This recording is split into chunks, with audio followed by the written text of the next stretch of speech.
제8장 분노. 분노는 살짝 성난 것에서 격한 노여움에 이르기까지 다양하다. 복수, 격분, 분개, 경로, 질투, 앙심, 악의, 증오, 경멸, 대노, 시비초, 적의, 야유, 짜증, 불만, 부정적 태도, 공격성, 폭력성, 혐오감, 심술, 반항, 격정적 행동, 소요, 사나운 입버릇, 거친 태도, 노기, 뚱한 태도, 뿌르퉁함, 완고함 등이 모두 분노에 해당한다. 이러한 분노의 전형적이고 다양한 모습은 텔레비전 뉴스에서 볼 수 있다.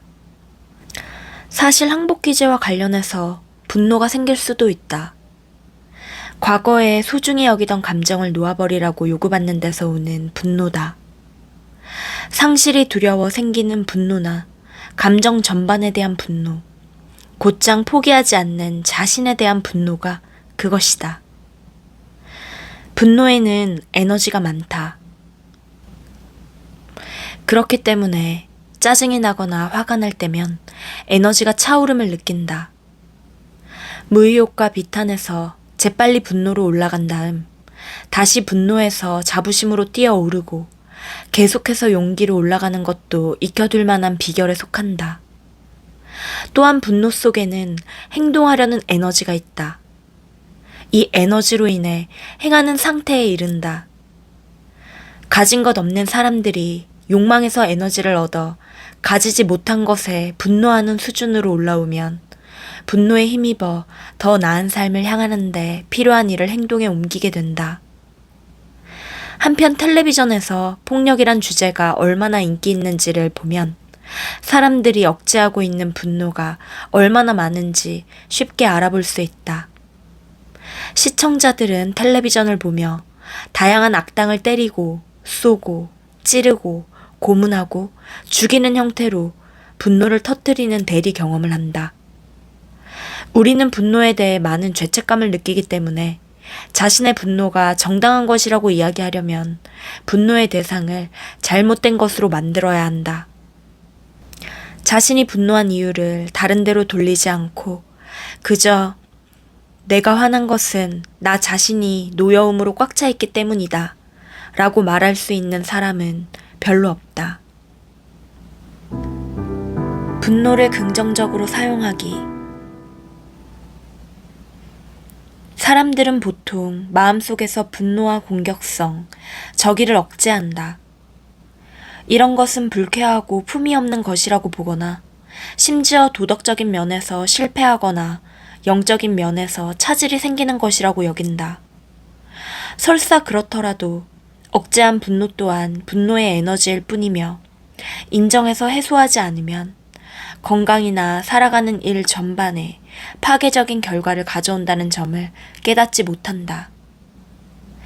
분노 이면의 의도가 부정적이어서 표출되지 않는다 해도 결과는 마찬가지다. 유용한 접근법 한 가지는 분노의 에너지를 긍정적으로 보고 활용해 자신에게 도움이 되는 쪽으로 야망과 행동을 촉발하는 것이다. 예를 들어 상사에게 화가 나 있다고 하자. 분하다. 상사는 나의 능력이나 노력을 절대 인정하지 않는 것 같다. 그러나 분노와 울분을 드러내는 것은 현명하지 않다는 사실을 안다. 그랬다가는 직장을 아예 잃거나 오래도록 상사의 분노를 살 게 뻔하다. 분노를 드러내봐야 형편만 나빠질 것이다. 그래서 분노의 에너지를 자기 자신을 위해 건설적인 방향으로 쓰겠다고 결정할 수 있다. 분노의 에너지에 힘입어 나의 능력을 입증할 만큼 훌륭한 프로젝트를 만들 수도 있다. 스스로 성장해 만족스럽지 못한 상황에서 벗어날 힘을 얻을 수도 있다. 새로운 일자리를 만들거나 더 나은 직장을 알아보거나 위원회를 조직하거나 고용 상황을 개선하거나 노조를 결성하거나 그 밖에 뭐든 개인 목표에 이롭다 싶은 일을 하는데 에너지를 활용할 수도 있다. 개인 관계에서도 이런 기회가 있다. 의사소통 능력을 향상시키고 대인 관계 교육을 받고 자기 향상 프로그램에 등록하도록 스스로 독려하는데 분노를 활용할 수 있다. 분노에 힘입어 일에 다시 전념하고 공을 크게 들임으로써 실제로 일을 더 잘 해낼 수도 있다. 이렇게 해서 분노 상황을 일에 다시 헌신하는 것으로 끝맺을 수 있다. 분노를 발판 삼아 내면을 들여다보고 받아들임을 통해 부정적 감정을 모두 포기할 수 있다. 상황에 흥분하는 대신 상황을 받아들일 수 있다. 자기희생. 분노를 일으키는 근원은 많다. 성난 감정들의 복합체는 공포와 관련 있는 경우가 많으며 공포를 놓아버리면 분노가 사라진다는 점은 앞에서 거론했다. 분노의 또 다른 근원은 자부심이며 그 중에서도 자기 만족이다. 개인적 자부심이 먹이를 주어 분노를 번식시키곤 한다. 자부심의 근원 중 하나는 자기 희생과 관련이 있다. 내가 희생한다는 식으로 나타난 작은 자아가 타인과의 관계에 결부되면 화를 내려고 미리 준비하는 셈이나 마찬가지다. 타인은 대개 나의 희생을 알아차리지 못하고 나의 기대를 깨기 쉽기 때문이다. 이런 예를 전통적이고 전형적인 결혼 생활에서 찾아볼 수 있다. 아내는 집을 청소하고 화초를 꼼꼼히 돌보고 꽃꽂이를 하고 가구 배열을 바꾸는 등 집이 근사해 보이도록 자기가 할 수 있는 일을 찾아 온종일 열심히 일했다. 하지만 집에 돌아온 남편은 집안 변화에 대해서 한마디라도 건네기는커녕 눈치조차 채지 못한다. 남편도 직장일로 지친 터라 그날의 시련과 고난을 줄줄이 늘어놓을 뿐이다. 남편의 마음속에는 격분한 고객이며 출퇴근길의 고된 운전, 짜증내는 상사, 마감의 압박 등 그날의 자기 희생이 죄다 떠오르는 참이다. 아내와 가족을 위해 감수한 일이 모두 떠오르는 것이다. 남편이 힘들었던 일을 떠올리는 동안 아내는 자신이 기울인 노력을 남편이 알아주지 않는 것에 대한 분노가 슬슬 치밀면서 자신이 그날 치른 희생을 마음속으로 되짚는다. 친구와 점심을 먹으러 나갈 수도 있었다. 좋아하는 책을 마저 읽을 수도 있었다. 좋아하는 텔레비전 프로그램을 볼 수도 있었다. 그런 일 대신 남편을 위해 힘든 집안일을 했는데 노력의 결과물에 대해 남편은 말 한마디 없다. 두 사람 다 앙금과 울분, 불만이 쌓이면서 마음속에서 분노가 치민다. 그 분노가 냉랭하고 무심한 태도로 드러나면서 저녁에 각자 텔레비전 속으로 도피했다가 잠자리에 든다. 말없이 자기들의 불만을 되씹는다. 이는 전형적인 미국 가정의 풍경으로 이 지면에 재현하기에도 따분할 지경이다. 그렇지만 그만큼 흔한 풍경이기에 공부할 가치가 있다. 이제 현상을 검토해서 관계가 악화되는 까닭을 풀어보자. 다른 사람에게 원하고 욕망하고 고집하는 바가 있으면 상대방은 그것을 압박으로 느낀다. 그 결과 무의식 중에 저항하게 된다. 위의 예에서 둘 다 바라는 바는 인정받는 것이다. 서로가 서로에게 인정받기를 원하고 욕망하기 때문에 인정받지 못한다. 각자 압력을 받는다고 느끼기 때문에 그 결과로 저항을 느낀다. 저항하는 이유는 압박이 나의 선택권을 부정하는 것으로 느껴지기 때문이다. 압박을 감정적 협박으로 느낀다. 무의식적인 공식은 이런 식이다. 내가 원하는 것을 줘. 그렇게 하지 않으면 구석에 틀어박히고 화내고 뿌르퉁해지고 셀쭉해지고 분한 모습을 보여서 너에게 벌을 줄 거야. 감정적으로 협박받고 있음을 느끼면서 다들 붕괴한다. 누군가 은근히 칭찬받고 싶어 한다는 것을 알아차릴 때 느낄 수 있는 저항이 어떤 것인지는 다들 알고 있다. 동일한 저항이 의식에서만 아니라 무의식에서도 계속된다. 자기 희생을 동기로 삼으면 다른 사람에게 압박감을 준다. 억지로 인정을 받더라도 그런 인정은 만족스럽지 못한 것이 된다. 억지 인정은 만족을 주지 못한다. 이때 분노는 부분적으로 자기 희생이라는 자부심에서 생긴다. 우리는 남을 위해 하는 일에 대해 비밀스럽게 자기 만족을 느끼고 있어서 나의 희생을 인정받지 못할 때면 성취에서 오는 자부심 때문에 쉽게 분노한다. 이런 분노를 상쇄하는 법은 자부심을 인정해 포기하고 자기 연민에서 즐거움을 얻고 싶은 욕망을 항복하고 타인을 돕기 위해 노력하는 일을 선물하는 일로 보는 것이다. 그럴 때면 타인에게 베푸는 환희는 그 자체가 보상이 된다. 알아주기. 알아주기는 관계의 비밀 중 매우 중요한 것이다. 타인이 내게 하는 행동에는 언제나 숨은 선물이 들어있다. 그 행동이 부정적으로 보이더라도 그 안에는 나를 위한 무언가가 있다. 그 무언가는 내게 더 잘 알아차리라는 신호를 주는 형태로 나타날 때가 많다. 예를 들어 누가 내게 멍청하다 라고 한다. 이때 내가 자연스럽게 보일 반응은 분노의 일종이다. 이 분노 에너지를 의식적으로 활용할 수 있다. 이 사람이 내게 무엇에 대해 더 잘 알아차리라고 요구한 걸까? 이렇게 자문함으로써 자신이 자기중심적이었음을 깨달을 수도 있다. 무신경했다. 그 사람을 알아주지 못했다.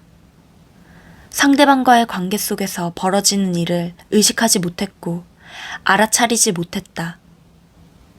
이런 과정을 거듭 밟으면 삶에서 만나는 모든 이가 거울 역할을 한다는 점을 알아차리게 된다. 그들은 사실 내가 마음속으로 알아주지 못한 것을 내게 되비춰준다. 신경 써야 하는 것을 바라보도록 나를 몰아붙인다. 그렇다면 나의 왜소한 자아가 지닌 측면 중 어떤 것을 포기해야 할까? 상대의 분노를 취소하려면 내가 자부심을 거듭 놓아버려야 한다. 그렇게 할 때 우리는 매일 겪는 경험에서 끊임없이 주어지는 성장의 기회에 감사할 수 있다. 그러자면 자신과 타인을 그릇된 자로 모는 일에 푹 빠지고 싶은 유혹에 저항해야 한다. 자신의 작은 자아를 잘 살펴보면 자신과 타인을 그릇된 자로 모는 일은 작은 자아가 아주 좋아하는 것임을 알 수 있다. 왜냐하면 작은 자아는 목표를 이루는 더 나은 방법을 모르기 때문이다. 자유롭게 선택해서 상황을 바꾸겠다고 결정할 수도 있지만 작은 자아는 그런 대안을 알지 못한다. 만족스럽지 못한 상황에서 억지로 빠져나오는 방법은 자기 자신이나 상황을 잘못된 것으로 보는 것이다. 예를 들어 단순히 더 나은 직장을 찾는 대신에 우리의 작은 자아는 직장과 상사와 동료를 잘못된 것으로 몬다. 잘못된 곳이라는 인상 탓에 이제 그곳을 참을 수 없게 되었으니 바꿔야만 한다. 그저 단순히 더 나은 곳으로 옮기기로 했다면 얼마나 수월했을 일인가. 그러나 의무감으로 인해 죄책감이 단순한 해법을 가로막는 경우가 아주 많다. 다시 말해 우리는 어떤 곳에서 덕을 보았으면 그곳을 떠나는 것에 죄책감을 느낀다.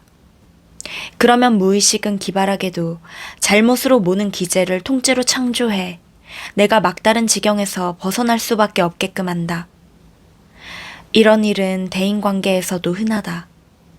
어떤 사람을 떠나는 것을 정당화하기 위해 상대를 잘못된 사람으로 만들 필요를 느낀다. 이런 잘못으로 모는 기제에 의지하는 것은 스스로 택할 수 있는 자유를 부인하는 것에 불과하다. 타인에게 사랑을 행동으로 표현했다가 인정받지 못하는 것도 분노의 근원이 된다. 이 맥락에서의 사랑이란 모든 인간관계에서 벌어지는 일상적이고 소박한 형태를 말한다. 즉, 사려 깊고 배려하고 태도를 바르게 하고 격려하고 베푸는 형태로 나타나는 사랑이다. 상대에게 느끼는 감정을 알아주지 않는 것에 붕괴하는 마음속 대화를 몇 년이고 계속하는 경우가 아주 많다. 내가 그렇다면 남도 그럴 것이 틀림없다. 그래서 우리의 삶에는 자기 감정을 알아주지 못한 것으로 인해 마음속에서 나에 대한 생각을 끝없이 흘려보내는 사람들이 주위에 있기 마련이다. 타인이 내게 보여주는 감정 표현을 알아주는 것의 가치가 중요하다는 사실을 알면 그런 분노가 벌어질 무대 자체를 막아버릴 수 있다. 상대가 내게 전달하는 의사 전체를 알아주는 것이다. 예를 들어, 친구가 내게 전화하면 전화해준 것에 감사한다. 이렇게 하는 이유는 그래야만 상대가 나와의 관계가 온전함을 느끼고 안심하기 때문이다. 감사하는 행위는 상대가 나의 삶에서 갖는 가치를 알아주는 것이며 모든 사람은 자신의 가치를 알아주면 기쁨을 느낀다.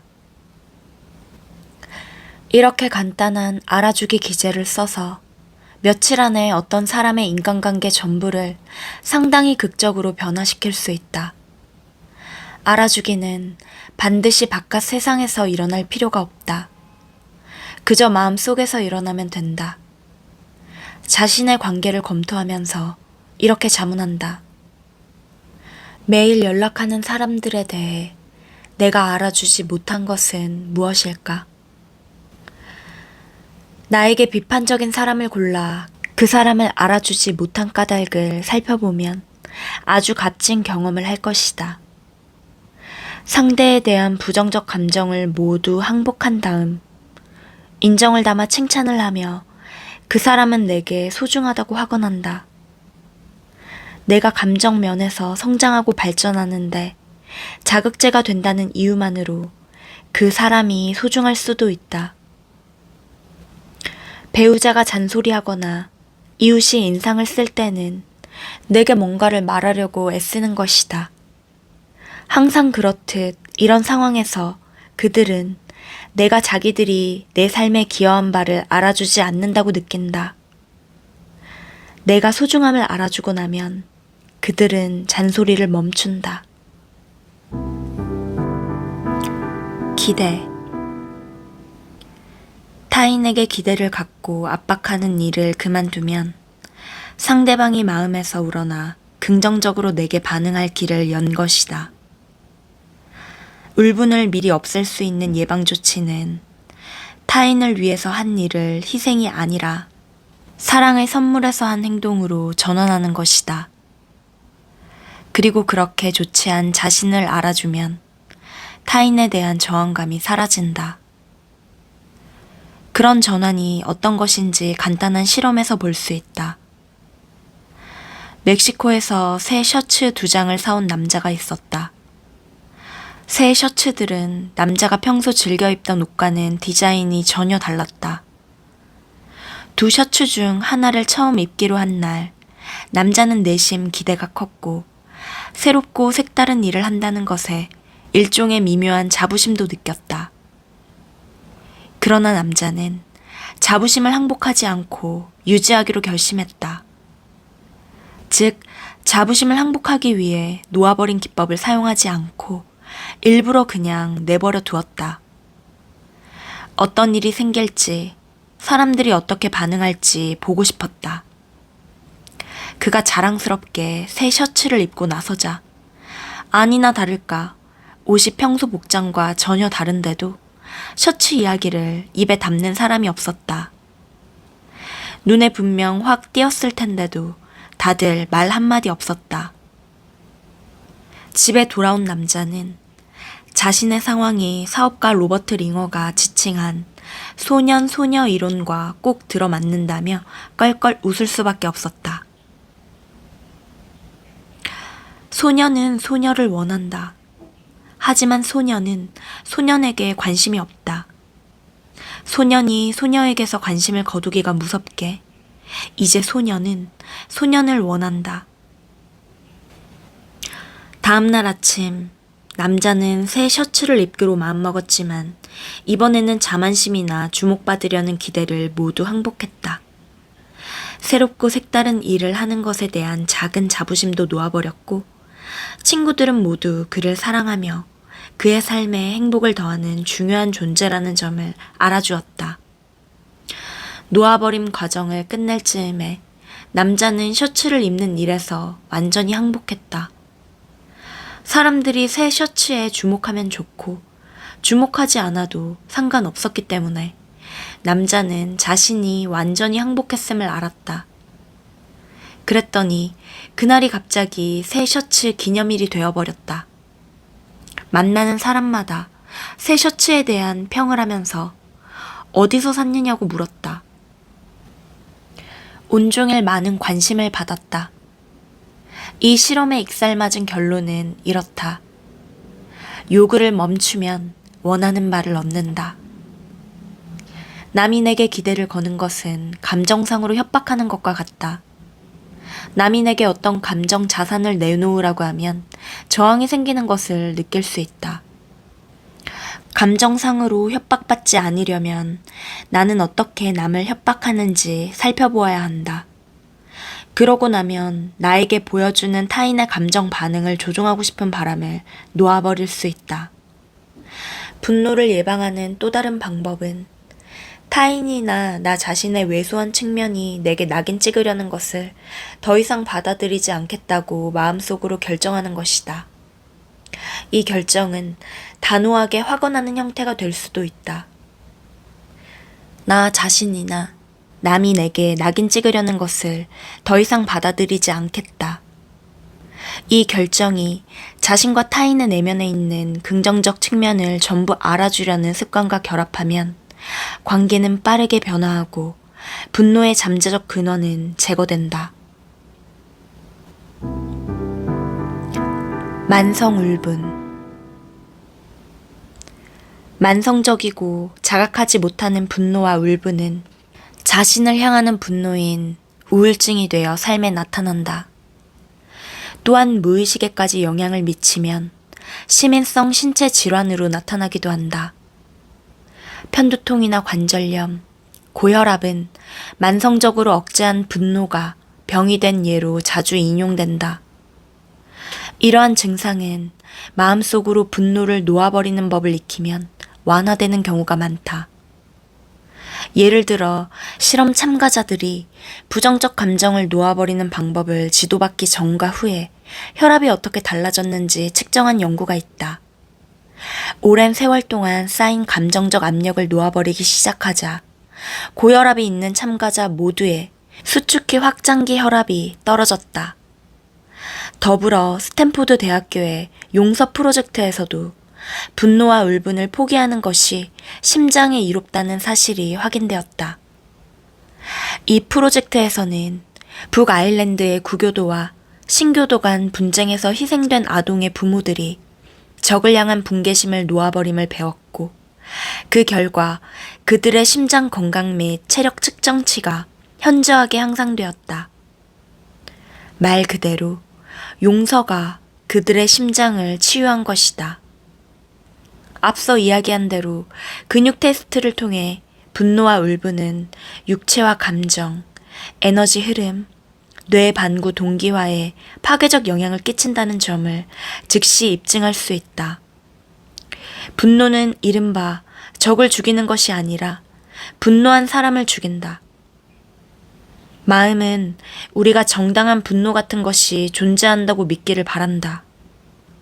이런 분노는 도덕주의자처럼 붕괴하는 모습으로 나타난다.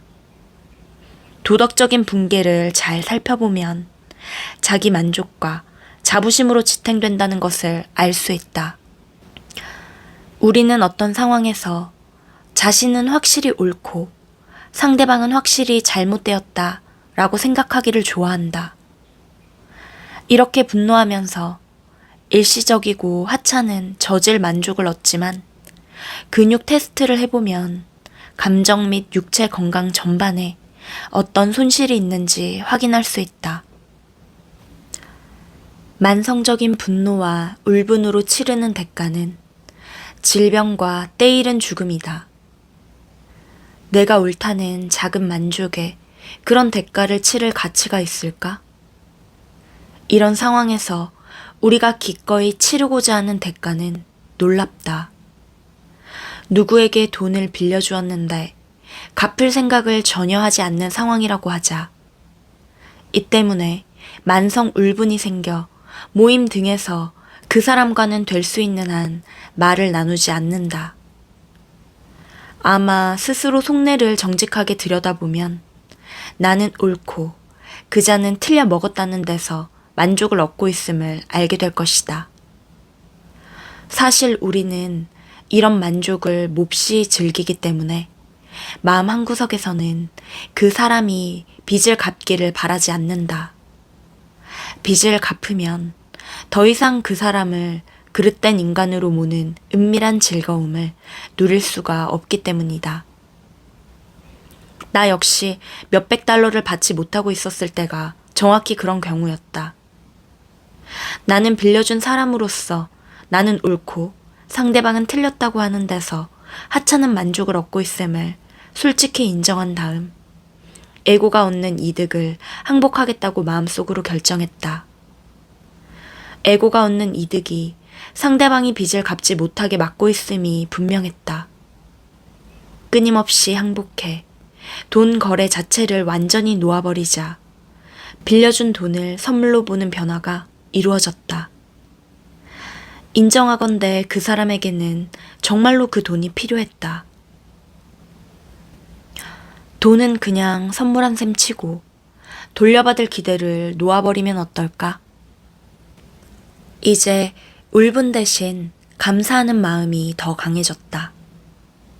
다른 사람이 정말로 도움을 필요로 하는 순간에 도울 기회를 얻을 수 있었기 때문이었다. 그러자 48시간이 되기도 전에 우편물이 도착했는데 그 안에는 늦게 갚아 죄송하다는 쪽지와 함께 빌려준 금액만큼의 수표가 들어있었다. 이러한 경험을 통해 우리는 모두 정신적으로 연결되어 있음을 알 수 있다. 상대방에 대해 내가 고수하는 마음속 입장이 그 사람으로 하여금 상호 보완적으로 방어하는 입장을 취하게 한다. 따라서 용서하고 있는 것은 지나친 낙천주의가 아니라 감정상의 현실을 제대로 알아보는 것이다. 사람들 간에 이루어지는 상호작용은 인간의 감정이 공간에 방출하는 진동 에너지가 어떻게 배열되는지에 따라 결정된다. 진동 에너지는 그와 결부된 생각 형태와 함께 판독 가능한 기록을 만들어낸다. 여자들은 대부분 직관력이 강해서 이런 일상 경험이 흔하고 별로 새롭지 않겠지만 상당 비율의 남자들에게는 이런 경험이 충격과 경악으로 다가온다. 이 사회에서 남자들은 특징적으로 좌뇌 성향을 갖고 있으므로 운의 기능의 특징인 직감보다는 이성과 논리가 발달했다. 계속해서 부정성을 놓아버려 내면에서 감정 치유를 일으키면 좌뇌 기능과 운의 기능 간의 균형이 좋아진다. 남자도 직관적 능력을 가질 수 있다. 그런 능력이 나타나는 것을 알게 되면 남자들은 보통 놀라면서도 좋아한다. 이성과 논리로는 도저히 이해할 수 없는 상황을 한눈에 읽을 수 있는 것은 놀랍고도 만족스러운 경험이다. 직감을 통해 임시로 가설을 세운 다음 이성과 논리를 통해 그 가설을 확인하는 것이 이상적이다. 이렇게 하면 오해와 오산에서 생기는 분노가 없어지면 물론 감정을 더욱 능란하게 장악할 수 있다. 또한 감정을 포기하겠다는 자발성만으로도 분노가 소멸된다. 더 나은 길을 찾을 것이며 더 이상 분노에 의존하지 않을 것이며 용기와 받아들임의 수준으로 올라가겠다는 결정의 총화가 자발성이다. 이런 자발성이 있으면 분노 놓아버림의 과정이 이미 시작된 것이다. 무술을 배우는 사람이라면 잘 알고 있듯이 분노는 무력함과 취약함을 드러내는 표시다. 분노하는 것은 상대방에게 무기를 넘겨주는 것과 같다. 그 이유는 근육 테스트를 통해 알아볼 수 있다. 화난 사람은 근력이 이미 절반으로 줄기 때문에 육박전에서 승리하는데 결정적인 타이밍을 놓치게 된다. 일반적으로 사회에서는 화를 잘 내는 성향도 남자다운 마초의 자질에 포함된다. 우리는 사람들이 자부심에 똘똘 뭉쳐 의기양양한 태도로 자기가 그 녀석에게 어떻게 호통을 쳤는지 이야기하는 것을 본다. 이렇게 자문해보자. 적이 왜 필요하지? 적 하나를 추가하지 않아도 우리 삶에 부정적으로 영향을 주는 것들은 이미 충분하지 않나? 게다가 모든 감정은 우주의 진동 에너지를 방출한다는 사실을 볼 때 적으로 여기는 사람들에 대한 부정적 생각 형태로 자신을 에워쌀 이유가 있을까? 왜 굳이 그 사람들을 적으로 붙들어 놓으려고 내면의 울분과 부정성을 대략으로 비축하고 있는 것일까? 자신의 경험을 되새겨보면 한때 적으로 여겼던 사람들을 친구로 바꾸는 데 들어간 노력은 그 자체로 만족스러웠고 나중에는 보상도 있었음을 알게 될 것이다. 대부분의 경우 그들은 나의 삶에 이득을 주었다. 우리는 인생이라는 책의 마지막 장에서 누가 친구가 될지 전혀 알지 못한다. 우리는 부지불식간에 부당한 일 수집가가 되었음을 자각해야 한다. 언론 보도는 이런 식의 만성 울분으로 가득 차 있다. 국제 관계에서 볼 수 있는 부당한 일 수집은 다른 국가를 잘못된 것으로 모는 것이 주 목적이다. 우리는 부당한 일 수집을 정상적인 일로 믿도록 프로그래밍 되어 있다. 이런 습관적 패턴은 파괴적이며 힘 빠지게 하는 것이다. 그와는 대조적인 놓아버림 기제를 사용하면 주위에서 나에게 잘못하는 일을 일일이 세지 않는다. 대신 주변의 아름다움과 기회를 보는데 시간을 들이고 주의를 기울이게 된다. 분노는 구속하는 것이지 자유를 주는 것이 아니다.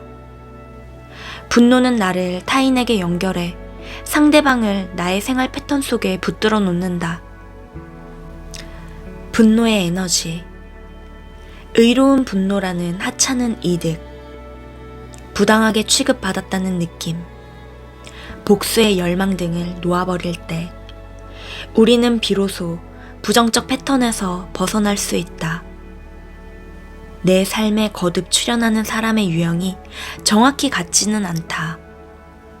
그 사람이 아니면 내게 분노와 울분을 일으킬 만한 성질을 똑같이 지닌 다른 사람이 나타날 것이다. 내가 마침내 내면의 화난 상태를 해결할 때 비로소 그런 일은 재발하지 않을 것이다. 갑자기 그 같은 성질을 지닌 사람들이 내 삶에서 사라진다.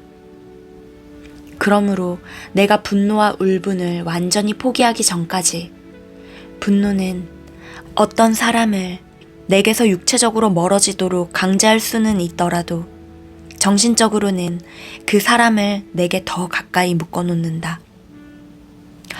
분노 포기는 여러 가지로 이롭다.